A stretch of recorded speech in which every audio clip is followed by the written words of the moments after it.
1853 ते 1863 दरम्यान ब्रिटिशांनी नागपुरात भोसले यांच्या खजिन्याची मोठी लूट केली होती आणि यातच ही अत्यंत वैशिष्ट्यपूर्ण तलवार ब्रिटिशांकडे गेली असावी आणि याच ऐतिहासिक तलवारीचा परदेशात लिलाव करण्यात येतोय। सॉथबे नावाच्या वेबसाईटवर ही तलवार 6000 ब्रिटिश पाउंडच्या बेस प्राइसवर उपलब्ध आहे। मात्र ही तलवार ब्रिटिशांनी लुटून नेली असा आरोप भोसले राजघराण्याचे वंशज राजे मुधोजी भोसले यांनी केलाय। राजे मुधोजी भोसले यांच्याशी बातचीत केली आमचे प्रतिनिधी जितेंद्र शिंगाडे यांनी। नागपूरचे राजे प्रथम रघुजी भोसले यांची एक तलवार जी आहे ते आंतरराष्ट्रीय वेबसाईटवर ऑक्शनसाठी ठेवण्यात आलेली आहे, म्हणजेच निलामीसाठी ठेवण्यात आलेली आहे। आपल्यासोबत आहेत भोसले घराण्याचे वंशज आहेत मुधोजी राजे भोसले। सर, काय सांगाल या तलवारीबद्दल, काय माहिती आहे आणि ही परदेशात कशी काय गेली असं?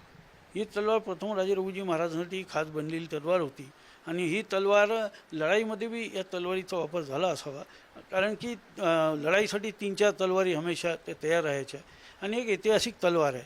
या तलवारीवर त्यांचं नाव कोरलेलं आहे आणि त्या तलवारीवर बरीचशी माहिती आहे। त्याच्यावर सोन्याचे याचं काम बी आहे आणि काही स्टोनचं बी वर्क आहे त्याच्यावर आणि ती एक ऐतिहासिक तलवार आहे आणि ती त्यावेळेस 1853 ते 1863ला त्यांनी एक फार मोठी लूट केली ब्रिटिशांनी। त्या लूटमध्ये खजिन्यामध्ये दागदागिन्यासहित हे जे असेल ते घेऊन गेले असं आम्हाला वाटते।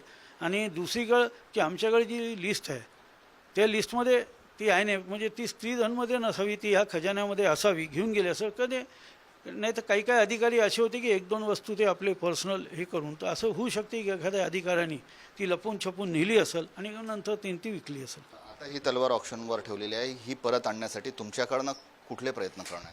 आमच्याकडनं पूर्ण प्रयत्न सुरू आहे। आम्ही सरकारला बी त्या संदर्भात आम्ही संपर्क करतो आहे आणि आम्ही त्यांना निवेदन करतो की जी बीट त्यांनी ओपनिंग बीट ठेवली त्या बीटमध्येच ती तलवार आपल्याकडे आली पाहिजे आणि त्यासाठी लागणारं जे आहे ते आम्ही द्यायला तयार आहे नागपूरकर भोसले। आणि ऑक्शन बीटमध्ये बी आम्ही आमच्या एका मित्रांची भाषेत तिथं उतरलेले आहेत। तर आता बघू बीटमध्ये सरकारकडनं काय सहयोग होते आणि बीटमध्ये काय होते ते बघूया।